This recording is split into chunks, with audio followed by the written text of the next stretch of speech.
Agradecemos todos que têm estado conosco, estudando a palavra de Deus a cada semana. O tema dessa semana é Espere no Senhor. Vamos fazer uma breve oração para que Deus seja nos conduzindo. Nosso Deus e Pai, agradecemos a Ti pela proteção, pelo cuidado, que Teu Santo Espírito seja conosco, guia nos momentos que se seguem. Pedimos essas bênçãos em nome de Jesus. Amém. Então, nós temos aqui o tema Esperar no Senhor. Esperar não é algo que, às vezes, a natureza humana tem algo inerente, ou seja, algo natural. Mas desde o pecado nós temos que aprender que a esperar é algo que faz parte, né, do nosso processo de salvação. Aqui em Salmos 27, verso 14 diz: Espera no Senhor e anima-te, e ele fortalecerá o teu coração. Espera, pois, no Senhor. Então, Deus está dizendo, né, para nós, dá uma mensagem para mim, serve para mim também para você, de forma direta, diz que devemos esperar no Senhor. No significa que a gente continua com o Senhor e que nós temos que nos animar. Animar significa que a gente está numa situação, às vezes, difícil, a dificuldade, vários problemas acontecendo e às vezes você tende a desanimar. Mas aqui está dizendo, anima-te. Diz que Deus vai fortalecer o teu coração. O coração aqui é mente. Ou seja, Deus vai dar força você ter uma mente forte para que a gente possa, né, esperar no Senhor. O que Romanos 8, 24, 25 diz mais? Diz aqui, porque em esperança fomos salvos. Esperança é algo que nós ainda não vimos acontecer. Então está dizendo assim, por esperança nós já fomos, né? É algo que já aconteceu, fomos salvos. Então, desde quando nós somos salvos? Desde que aceitamos Jesus como Senhor e Salvador. Somos salvos. Se nós desistirmos, aí sim, vem a perdição. Mas se nós continuarmos com Jesus, nós fomos salvos. Diz, ora, a esperança que se vê não é esperança. Porque o que alguém vê, como esperará? Mas se esperamos o que não vemos, ou seja, a gente não viu acontecer ainda, nossa salvação, com paciência o esperamos. Então tem que ter paciência. Então, esperar e ter paciência estão totalmente relacionados um com o outro. Hebreus 6, de 13 a 15, diz assim: Porque quando Deus fez a promessa a Abraão, como não tinha outro maior por quem jurasse, jurou por si mesmo. Então Deus prometeu a Abraão o quê? Que Abraão seria o quê? Seriam herdeiros, né? Que seria pai de multidões, e naquele momento Abraão ainda não tinha se concretizado. Dizendo, certamente abençoando, te abençoarei, multiplicando, te multiplicarei. Imagina, você recebeu uma notícia que vai ser multiplicado, você nem filhos tem ainda. Né? E assim, esperando com paciência, né? Abraão aprendeu a ter a paciência, alcançou a promessa. Diz que demorou mais ou menos 25 anos. Imagine, 25 anos. Não são pouco tempo. Mas esse tempo foi suficiente para mostrar a Abraão, né, o processo, né, da redenção. Também conosco é assim. Às vezes a gente não consegue vencer determinados pecados instantaneamente. Alguns a gente consegue vencer, mas outros a gente fica lutando por anos. E nós não podemos desanimar. Temos que o quê? Ter paciência, esperar e lutar até vencer. Salmos 25, 17 a 21 diz assim: As ânsias do meu coração que se têm multiplicadas. Ânsia que é desejo, ou seja, a ansiedade, né, do meu coração tem se multiplicado. E às vezes pode estar acontecendo conosco agora. Tira-me dos meus apertos. Então a gente pode orar a Deus, para Deus nos tirar, né, dos nossos apertos. Olha para a minha aflição. Nós às vezes estamos aflitos. Para a minha dor. Estamos, tem dor física, tem dor mental, né? Também, né? Dor espiritual também. Perdoa todos os meus pecados. Então nós devemos pedir a Deus o perdão dos nossos pecados. Olha para os meus inimigos. Nós temos, às vezes, muitos inimigos. Às vezes, os maiores inimigos também somos nós mesmos. Né? Pois se vão multiplicando, me odeiam com ódio cruel. Mas, às vezes, nós temos inimigos que estão nos atacando e a gente está perdendo a batalha. Guarda a minha alma, ou seja, guarda meu ser como um todo. Livra-me. Pedimos a Deus para nos livrar. Não me deixes confundido. Às vezes, confundido, ou seja, a gente está orando, está pedindo e às vezes as coisas estão piorando. A gente fica com o quê? Confundido. porquanto confio em ti. Guarde-me a sinceridade e a retidão, porquanto espero em ti. Temos que orar a Deus, mesmo nos momentos de crise, mesmo nos momentos de dificuldades, nos momentos que a gente acha que não vai vencer, a gente não vai suportar, a gente tem que clamar a Deus. Isso significa esperar. O chamado da espera, né, diz aqui Salmo 37, de 7 a 9, é algo fundamental. Descansa no Senhor. Que coisa complexa. Para mim isso é muito difícil e complexo. Descansar no Senhor quando você está esperando algo há muito tempo e essas coisas não acontecem. E a Bíblia diz que temos que aprender a descansar. O que é descansar? Mesmo no meio da multidão, mesmo no meio da crise, a gente descansa. Igual, né, deitar numa rede, deitar numa cama, no momento, né, de uma guerra, de um grande conflito. Você está passando, você deitar, dormir. Aqui diz: descansa no Senhor, espera nele. Ou seja, nele é com ele junto com você. Não te indignes por causa daquele que prospera em seu caminho. Então, tem pessoas aí você vê que está prosperando e você está piorando, cada vez mais piorando. Situação cada vez mais crítica. Isso pode também, né, ser também levado para meu caso, né, ou para o seu caso. Por causa do homem que executa astutos intentos. Então, nós vemos as pessoas que têm astúcia, ou seja, esperteza, né? E eles estão ganhando, estão prosperando aparentemente, estão vencendo, né? E a gente está cada vez mais pior. Deixa a ira. Não temos que deixar a ira. Abandona o furor. Ou seja, a ira e o furor de forma descontrolada faz mal. Não te indignes de forma alguma para fazer o mal. Então, a gente, às vezes, se quiser, começa a querer culpar Deus, que, né, a gente está na igreja, está com Deus, batizou, né, dá dízimo, dá oferta, faz muitas coisas, né, que são consideradas coisas boas, e mesmo assim a coisa está piorando, e a gente vê o outro fazendo mal e prosperando, se dando bem, aparentemente, e a gente é tentado, às vezes, seguir por esse caminho. Mas Deus diz: não te indignes de forma alguma para você fazer o mal, porque os malfeitores serão desarraigados. Ou seja, os malfeitores um dia vão ser retirados do quê? Das raízes, das raízes. Mas aqueles que esperam no Senhor herdarão a terra. Então, aqueles que esperarem em Deus, mesmo no meio da crise, um dia herdarão a terra. Então, Deus está falando do futuro. A gente pode até perder tudo aqui, nesse momento, mas se a gente continuar com Deus, um dia nós vamos herdar a terra. Imagine. E não vai ser essa terra, na situação que ela se encontra, é a terra renovada. Salmo 37, 29, 34 diz assim: os justos herdarão a terra e habitarão nela para sempre. A promessa de Deus. Quem é o justo? O justo é o oposto do ímpio, ou seja, do injusto. O justo é aquele que aceita Deus, segue a Deus como Senhor e Salvador. A Bíblia diz que esses herdarão a terra e vão habitar nela para sempre. A boca do justo fala sabedoria. Então, nós podemos ver pelos atos, né, que o justo ele fala sabedoria. Que a sabedoria vem de onde? Da palavra de Deus. Vem de fazer a vontade de Deus. A sua língua fala do juízo. Que juízo? O juízo de Deus. Quais são os juízos de Deus? Deus, ele dá um mandamento, ele ensina um caminho e diz também as consequências, né, de desobedecer aquele caminho. Então, a gente fala disso para as pessoas também. Ensina as pessoas que o pecado tem consequências. A lei do seu Deus está em seu coração. Então, sua mente, a lei de Deus está na sua mente. Então, isso requer que nós leiamos a palavra de Deus, meditamos nela, oremos e peçamos poder a Deus para fazer cumpri-la.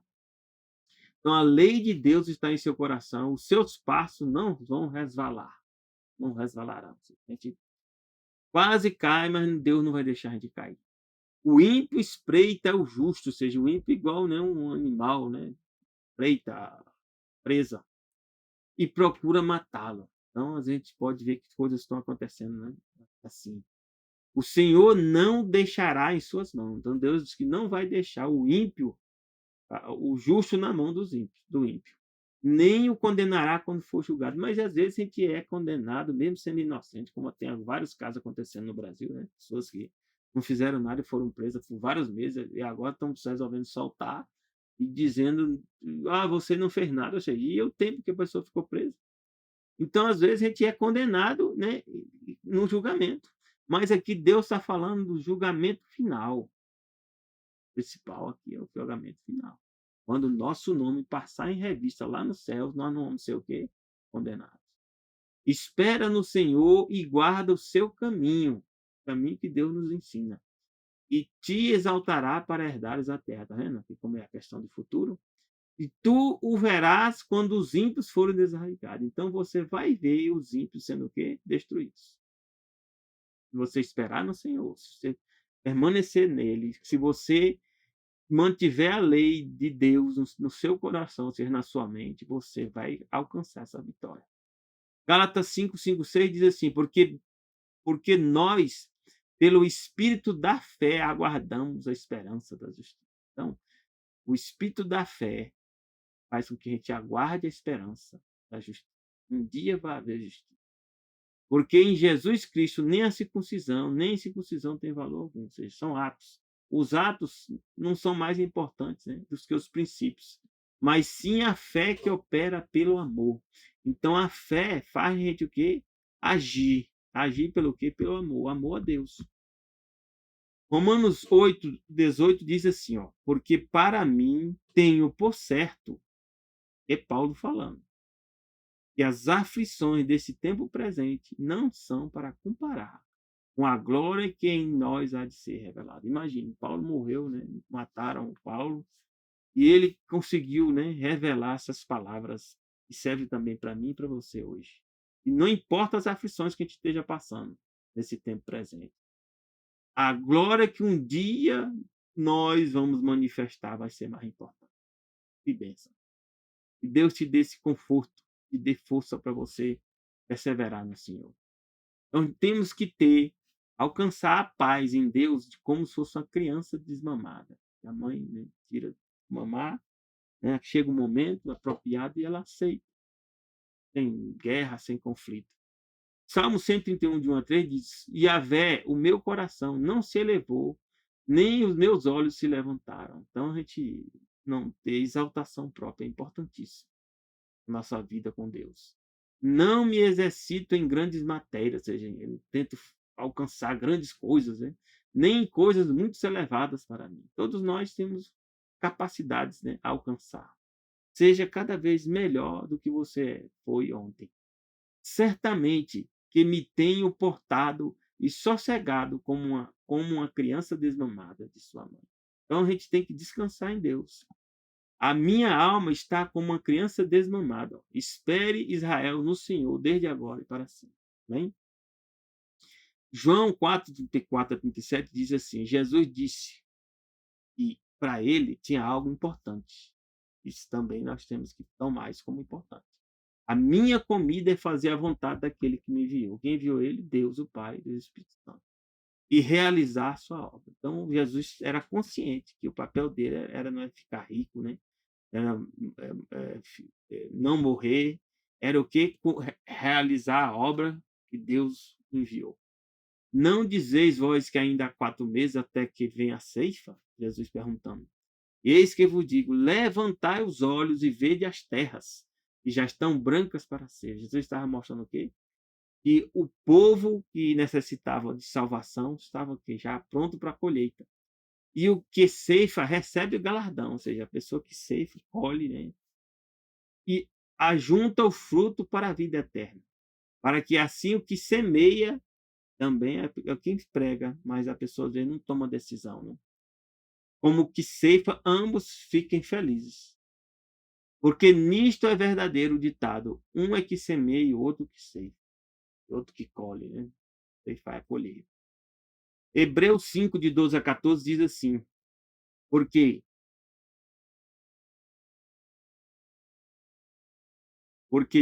porque devendo nós temos que ter um caminho, uma vida cristã, cada vez alcançar maiores níveis. Porque devendo já ser mestres pelo tempo, às vezes a gente não é mestre ainda necessitais de que se vos torne a ensinar quais sejam os primeiros rudimentos da palavra de Deus. Então, quando a gente conhece a mensagem no início, a gente aprende o básico, né? O que é a fé, o que é a salvação, o que é a morte, né? Mas isso não é suficiente para a nossa caminhada com Deus. E diz que nós, né, vós havíeis feito tais que necessitais de leite e não de sólido alimento. Então, às vezes, a gente tem comportamentos e, na verdade, a gente necessita ainda de leite. Já era para estar comendo o que? Sólido, um alimento sólido. Porque qualquer que ainda se alimenta de leite, se está ainda com o alimento fraco, espiritual fraco, não está experimentado na palavra da justiça, na palavra de Deus. Porque é um menino. Mas o mantimento sólido é para os perfeitos. Então a gente tem que cada vez mais se alimentar de coisas mais sólidas. Os quais, em razão do costume, tenham sido exercitados para discernir tanto o bem como o mal. Então, na nossa o alcance, né, da nossa maturidade espiritual é o quê?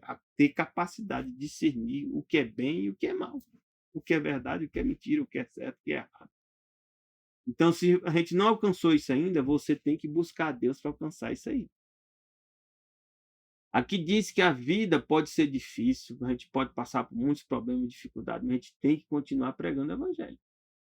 Salmo 126, de 1 a 6, dá um exemplo aqui. Quando Javé trouxe do cativeiro os que voltaram de Sião, estávamos como os que sonham. Eles não imaginavam. Estava tudo perdido. E mesmo assim Deus trouxe eles de volta. Então nossa boca se encheu de riso e nossa língua de cântico. Então se dizia entre os gentios: grandes coisas fez o Senhor a estes. Grandes coisas fez o Senhor por nós e pelas quais estamos alegres. Então, às vezes, o povo de Israel passou por crises terríveis, mas mesmo assim, Deus, na misericórdia dele, resgatou o povo. Traze-nos outra vez ao Senhor do cativeiro, como as correntes da água no sul. Os que semeiam aqui diz, nos dá o princípio, né? Os que semeiam em lágrimas cegarão com alegria. Então, às vezes, você está semeando, você levando a mensagem com muita dificuldade, mas você vai colher com alegria. Aquele que leva a preciosa semente, andando e chorando, voltará sem dúvida, com alegria, trazendo consigo os seus molhos. Então, Deus está dizendo aqui que se a gente perseverar, se a gente semear a mensagem do Evangelho, né, mesmo com lágrimas, um dia a gente vai colher. Né? E voltará, né, trazendo consigo, né, os molhos, ou seja, os feixes, os salvos. Deuteronômio 11, de 13 a 15, diz assim: será que se diligentemente obedecerdes aos meus mandamentos que hoje vos ordeno, de amar o Senhor vosso Deus e de servir de todo o vosso coração, de toda a vossa alma? Então, aqui é o princípio. Diligência significa perseverança. Com perseverança, você tomar a decisão de obedecer aos mandamentos de Deus e servir a Deus de todo o coração. Diz aqui: então darei chuva da vossa terra a seu tempo, a chuva temporânea, a sua chuva será. Então, se a gente tomar a decisão de diligentemente obedecer os mandamentos de Deus, aqui diz que Deus vai enviar a chuva temporã e a chuva será. Chuva temporã é o quê? Para que nossa fé fortaleça-se se torne, né, cada vez melhor. E aqui a chuva serôdia, na verdade, é como se fosse a colheita do fruto, para que recolhais, ó, tá vendo? O vosso grão e o vosso mosto e o vosso azeite. Eu darei no teu campo, né, erva no teu campo aos teus animais, e comerás e fartar-te-ás. Então aqui nós podemos ver que Deus, né, nos promete enviar a chuva temporã para a gente nascer, crescer, se desenvolver. E a chuva serôdia para a gente possa ser o quê? Colhido, né, para as mansões celestiais. Oséias 6, de 1 a 3 diz assim: vinde, tornemos, voltemos, né, para Yahvé, porque ele despedaçou e nos sarará. A gente pode estar até despedaçado, pode ter uma situação difícil, Deus esteja te corrigindo e você às vezes está triste por isso. Mas aqui diz que Deus pode nos despedaçar, mas pode nos sarar. Feriu e nos atará a ferida. Então, a gente pode ter sido ferido, mas no final Deus diz que vai o quê? Vai fazer com que a ferida seja protegida. Depois de 2 dias, aí, meus irmãos, aqui vem a profecia, que é a vida de Jesus. Ó. Depois de 2 dias nos dará a vida. ao terceiro dia nos ressuscitará. Isso aconteceu com quem? Com Jesus.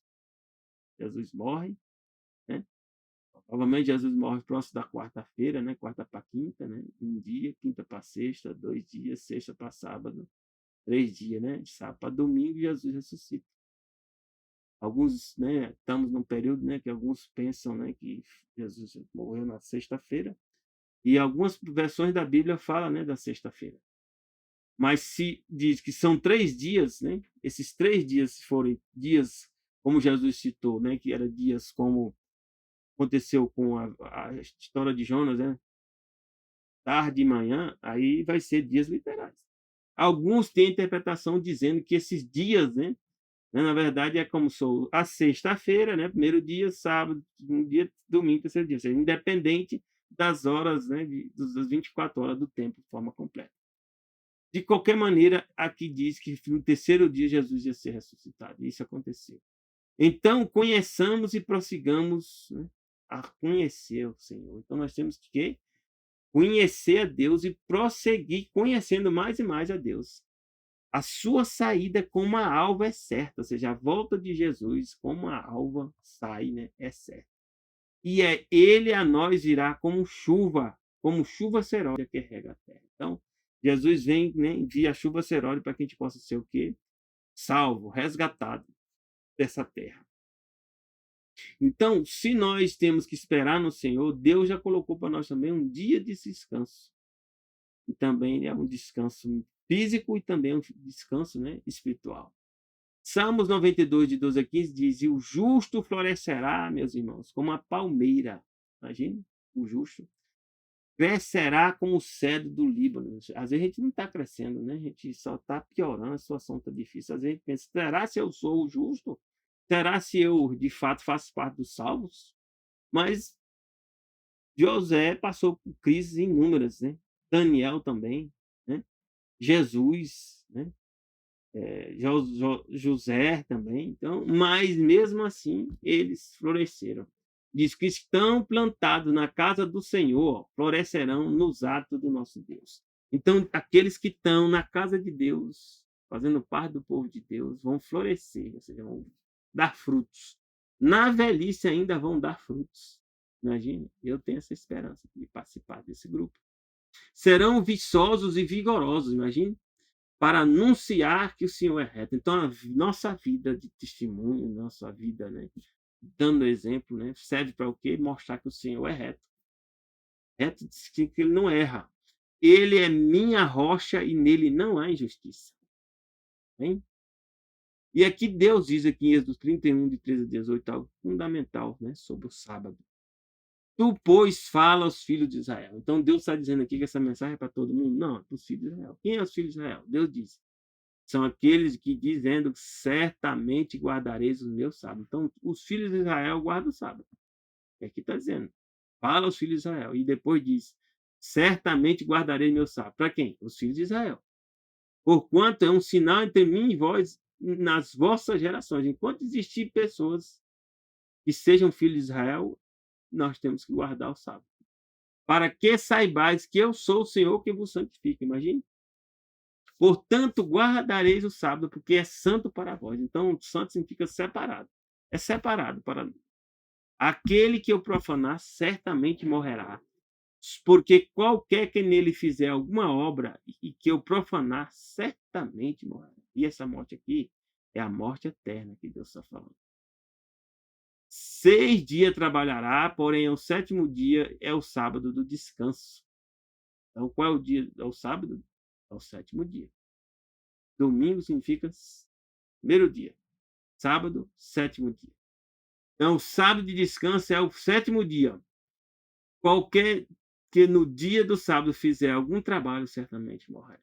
Certamente aqui no sentido de morte eterna.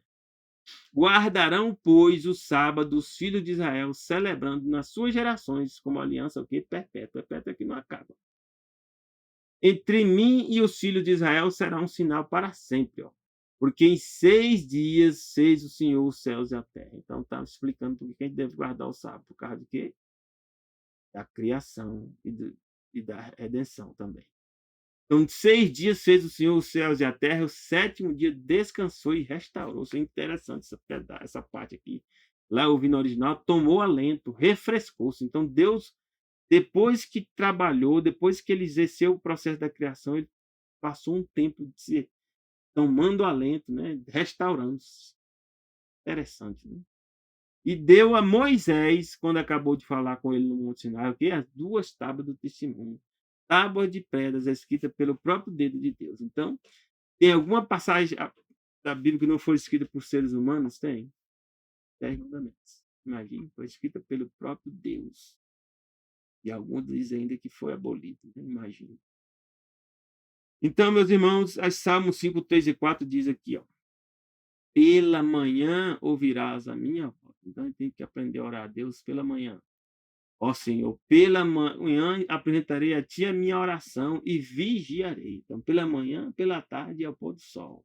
Ao meio-dia e ao pôr do sol. Então, os mínimos de oração que a gente deve fazer. Diz aqui, porque Tu não és um Deus que tenha prazer na iniquidade, nem contigo vai habitar o mal. Hein? Salmos 30, verso 5 diz, porque a ira de Deus dura um só momento. É curta. O seu favor, no seu favor, ou seja, de Deus está a vida. O choro pode durar uma noite, mas a alegria vem pela manhã. Isso aqui, para mim, é muito difícil entender, né? Às vezes a gente chora, né?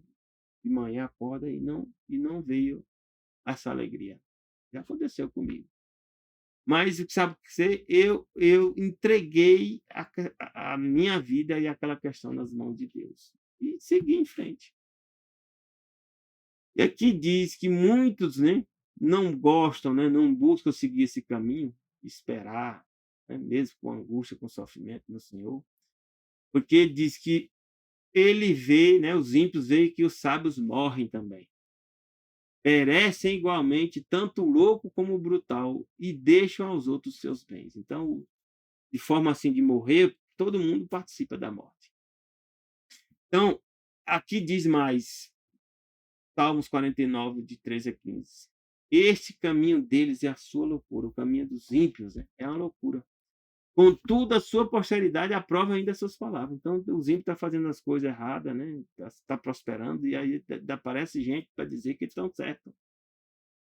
Como ovelhas são postos na sepultura. Então, essas pessoas, como ovelhas, são postas na sepultura quando morrem.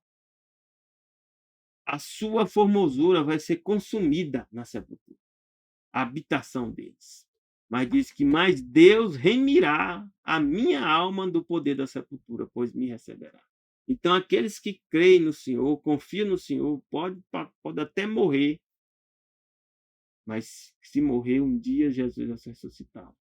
Amém? E o ímpio não vai ter essa condição.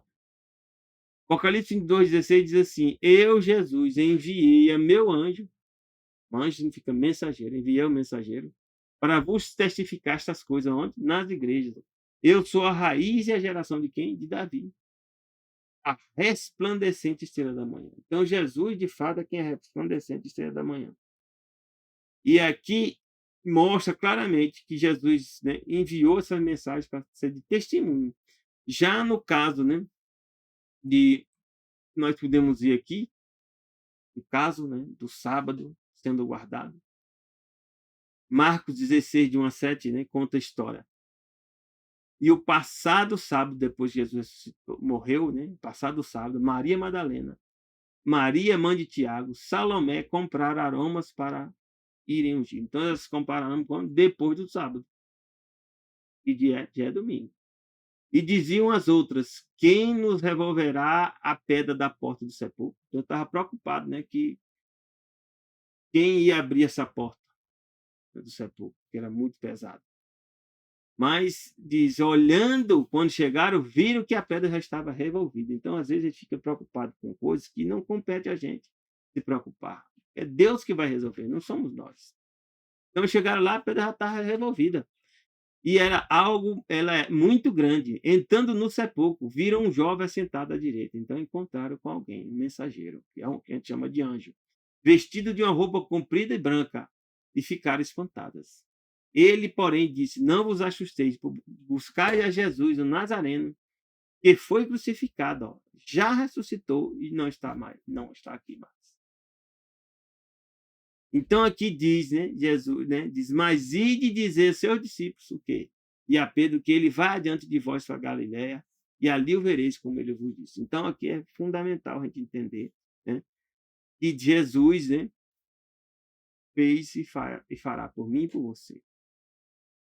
Diz aqui no livro Legislar de Todas as Nações, assim, uma parte que eu achei muito interessante trazer para a gente ler, meditar. Sob a tumba aberta de José, Cristo proclamara vitorioso que eu sou a ressurreição e a vida. Então, Jesus, quando sai, ele autoproclama assim, que ele é a ressurreição e a vida.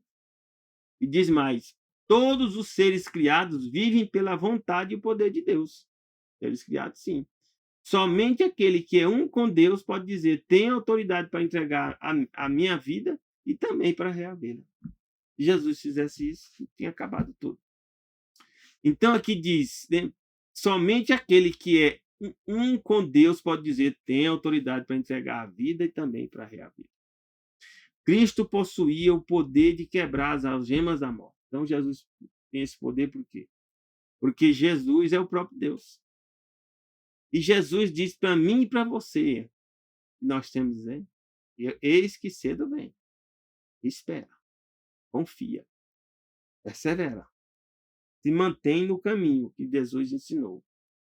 Ele diz: Eis que cedo venho, e o meu galadão, meu galadão é o quê? Tipo um presente, um tesouro. Meu galadão está comigo para dar a cada um segundo a sua obra. O quê? São atos. Então, nossos atos são fruto de quê? Dos nossos pensamentos. Então, nossos atos, né, vão decidir se nós vamos receber, né, esse galardão ou não. E Jesus já falou como caminho nós devemos tomar e seguir. Então, que Deus te abençoe e que você aprenda a esperar no Senhor. Deus te dê um bom fim de semana e já deseja-te um feliz sábado. Começa quando? Pôr do sol da sexta, pôr do sol do sábado. Graça e paz de Deus para ti e teus familiares. Amém.